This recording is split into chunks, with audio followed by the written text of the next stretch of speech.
ಯುವನಿಧಿ ಫಲಾನುಭವಿಗಳಿಗೆ self declaration ಮಾಡಿಸ್ಬೇಕಂದ್ರೆ August ತಿಂಗಳು ಸೆಲ್ಫ್ ಡಿಕ್ಲರೇಷನ್ ಮಾಡಿಸ್ಬೇಕಾದ್ರೆ ಯಾವುದೇ ತೊಂದರೆ ಬರ್ತಾ ಇಲ್ಲ. ಯಾರ್ದೆಲ್ಲ ಬರ್ತಾ ಇಲ್ಲ, ಯಾರ್ದೆಲ್ಲ ತೊಂದರೆ ಬರ್ತಾ ಇದೆ ಅನ್ನೋದನ್ನು ಸಂಪೂರ್ಣವಾಗಿ ತಿಳಿಸ್ಕೊಟ್ಬಿಡ್ತೇನೆ. ಯಾರಿಗೆಲ್ಲ ಈಗಾಗಲೇ ಸೆಲ್ಫ್ ಡಿಕ್ಲರೇಷನ್ ಮಾಡಿಸಿದ್ರೋ ಇವ್ರಿಗೆ ಒಳ್ಳೆಯದು.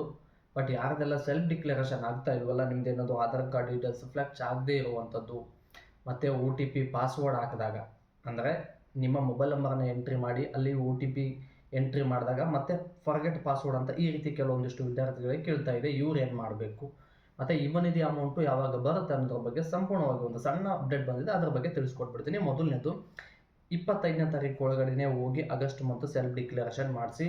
ಯಾರ್ದೆಲ್ಲ ಸೆಲ್ಫ್ ಡಿಕ್ಲರೇಷನ್ ಬರ್ತಾ ಇದೆ, ಬಟ್ ಯಾವೆಲ್ಲ ವಿದ್ಯಾರ್ಥಿಗಳಿಗೆ ಸೆಲ್ಫ್ ಡಿಕ್ಲರೇಷನ್ ಪೆಂಡಿಂಗ್ ಇದೆಯೋ ಇವ್ರದ್ದು ಆಧಾರ್ ಡೀಟೇಲ್ಸ್ ಫ್ಲೆಕ್ಚ್ ಆಗ್ತಾ ಇಲ್ಲ ಅಂದರೆ 2 ಕಾರಣಗಳಿಂದ ನಿಮ್ಮದು ಅಪ್ಲಿಕೇಶನ್ ರಿಜೆಕ್ಟ್ ಆಗಿರುತ್ತೆ, ಇಲ್ಲ ವೆರಿಫಿಕೇಷನ್ ಪೆಂಡಿಂಗ್ ಇರುತ್ತೆ.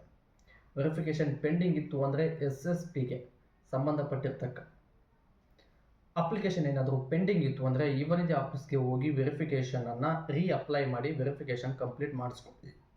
ವೆರಿಫಿಕೇಷನ್ ಕಂಪ್ಲೀಟ್ ಆದಮೇಲೆ ನಿಮಗೆ ಯುವನಿಧಿ ಸಂಬಂಧಪಟ್ಟಿರ್ತಕ್ಕಂಥ ಆಗಸ್ಟ್ ಮಂತ್ ಸೆಲ್ಫ್ ಡಿಕ್ಲರೇಷನ್ ಮಾಡಿಸೋದಕ್ಕೆ ಮತ್ತು ನೆಕ್ಸ್ಟ್ ಸೆಪ್ಟೆಂಬರ್ ತಿಂಗಳಲ್ಲಾದರೂ ಕೂಡ ಸೆಲ್ಫ್ ಡಿಕ್ಲರೇಷನ್ ಮಾಡಿಸೋದಕ್ಕೆ ಬರುತ್ತೆ.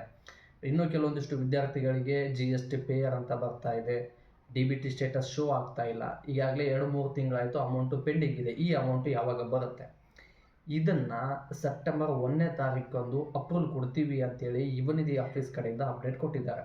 ಬಟ್ ಸೆಪ್ಟೆಂಬರ್ 1ಕ್ಕೆ ಏನಾದರೂ ಎಲ್ಲವೂ ಕ್ಲಿಯರ್ ಇರೋ ವಿದ್ಯಾರ್ಥಿಗಳಿಗೆ ಅಪ್ಡೇಟ್ ಕೊಟ್ಟರು ಅಂದರೆ ಸೆಪ್ಟೆಂಬರ್ ಫಸ್ಟ್ ವೀಕ್ ಒಳಗಡೆ ಯುವನಿಧಿಗೆ ಸಂಬಂಧಪಟ್ಟಿರ್ತಕ್ಕಂಥ ಡಿಗ್ರಿ ಮುಗಿದವರಿಗೆ 2 ಕಂತಿನ ಅಮೌಂಟ್ ಏನಾದರೂ ಪೆಂಡಿಂಗ್ ಇತ್ತು ಅಂದರೆ 6,000 ಅಮೌಂಟ್ ಬರುತ್ತೆ.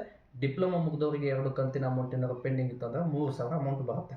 ಇದಿಷ್ಟು ಯುವನಿಧಿ ಫಲಾನುಭವಿಗಳಿಗೆ ಬಂದಿರತಕ್ಕಂಥ ಅಪ್ಡೇಟು. ನಿಮ್ಮದು ಸೆಲ್ಫ್ ಡಿಕ್ಲರೇಷನ್ ಮಾಡಿಸ್ಬೇಕಾದ್ರೆ ಯಾವ ಪ್ರಾಬ್ಲಮ್ ಬರ್ತಾ ಇದೆ ಅನ್ನೋದ್ರ ಬಗ್ಗೆ ನನಗೆ ತಿಳಿಸ್ಕೊಟ್ರೆ ಅದ್ರ ಬಗ್ಗೆ ಇನ್ನಷ್ಟು ತಿಳ್ಕೊಂಡು ವಿಡಿಯೋ ಮಾಡೋದಕ್ಕೆ ಅನುಕೂಲ ಆಗುತ್ತೆ ಸ್ನೇಹಿತರೆ.